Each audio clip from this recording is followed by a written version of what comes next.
दोस्तों जब भी ये ख़राब हो रहा हो बार बार इस मशीन का, तो फिर आपने जो है इसकी प्ले लाजमी ठीक करवानी है। अगर इसकी प्ले ठीक नहीं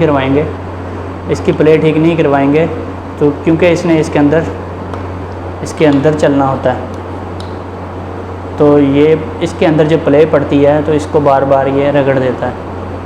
तो सिर्फ इसको चेंज करवाने से कोई फ़ायदा नहीं है। बार बार इसको चेंज करवाते रहेंगे, मसला हल नहीं होगा। मसला तभी हल होगा जब इसकी प्ले ख़त्म करवाएंगे। इसके अंदर एक बुश होता है, उसमें प्ले आ जाती है, ये बुश नया डलवाना पड़ता है। अस्सलाम वालेकुम दोस्तों, आज की इस वीडियो में हम देखेंगे ये एक जूसर ब्लेंडर मशीन है और ये इसका जो ये टॉप है ये इनेक्स कंपनी की है, जूसर ब्लेंडर ड्राई मिल। तो इसका जो टॉप है ये ऊपर से ये सारा रगड़ खा के घिस रहा है और ये अंदर से भी ये सारी ख़राब हो रही है और इसके अंदर जो ये प्ले पैदा हो रही है। तो इसका हल देखेंगे क्या करना है। सबसे पहले हम इसको चेंज करेंगे। इसको जब हम देखेंगे कि कोई पेच वगैरह नज़र तो नहीं आ रहा, तो इसके अंदर ये रबड़ लगी हुई है, जैसे कि आप देख सकते हैं। पेचकस की मदद से यहाँ से इसको ऐसे हम हटाएंगे। ये ऐसे हटाया इस रबड़ को और ये निकल आई, ये रबड़ निकल आई। तो अब इसके अंदर जो है, इसके अंदर ये एक बड़ा पेच लगा हुआ है। इस बड़े पेच को हम इस बड़े पेचकस की मदद से इसको उल्टी चुड़ी होती है, इसको टाइट करने वाली पोजीशन में यानी राइट साइड में घुमाएंगे तो ये खुल जाएगा। बस इतनी सी बात है, ये खुल गया।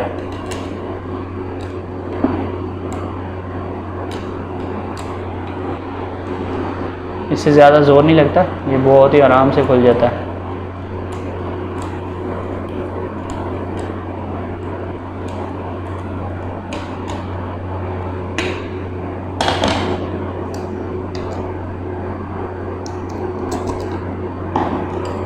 दोस्तों ये निकल आया, ये इसके अंदर ये हम रिप्लेस करेंगे इस नए वाले से। ये इसके नीचे एक लॉक होता है, इसके ऊपर इसने आना, इसके ऊपर रख के इसको, तो ये इसकी वॉशर है, वॉशर अंदर डाल के इसको इसके अंदर इसको उल्टा टाइट करना है। जैसे खोलते हैं, खोलने वाली साइड पे ये इस समझ में, इस डायरेक्शन में ये टाइट होगा।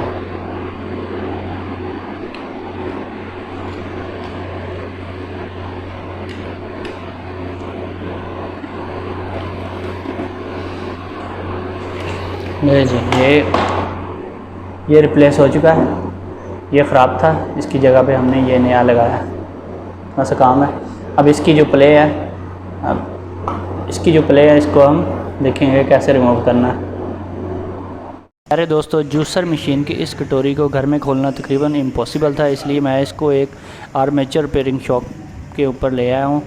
वहाँ पे इनके पास एक ख़ास किस्म का टूल होता है जिसे डाई भी कहते हैं। इस डाई की मदद से जब इस रबड़ को ग्रिप करते हैं तो बड़ी आसानी से ये खुल जाती है। तो दोस्तों, जब भी इसमें प्ले प्रोड्यूस हो तो फ़ौरन ही इसको निकलवाना चाहिए, क्योंकि जैसे ही आप देर कर देंगे तो फिर ओवर हीटिंग की वजह से ये जो प्लास्टिक का हाउसिंग है ये भी पिघल जाता है, तो फिर ये पूरी कटोरी ही नई लेनी पड़ती है। तो फिर ये 500 से 600 700 का ख़र्चा होता है, लेकिन वो भी ख़र्चा कम है। कुछ अरसे के बाद क्या होता है, अक्सर बाज़ जल्दी ही ये इसका आर्मेचर जो है मशीन का वो ओवर हीट होकर जल जाता है।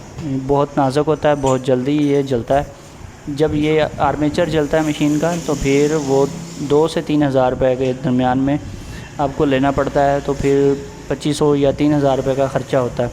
इसलिए इसकी प्ले हमेशा चेक करते रहना चाहिए। जैसे ही इस मशीन को इस्तेमाल करते वक्त कोई आवाज़ आए तो फ़ौरन इसकी जो है फ़ौरन इसकी प्ले निकलवानी चाहिए। तो देखते हैं ये कैसे इसको ठीक कर रहे हैं।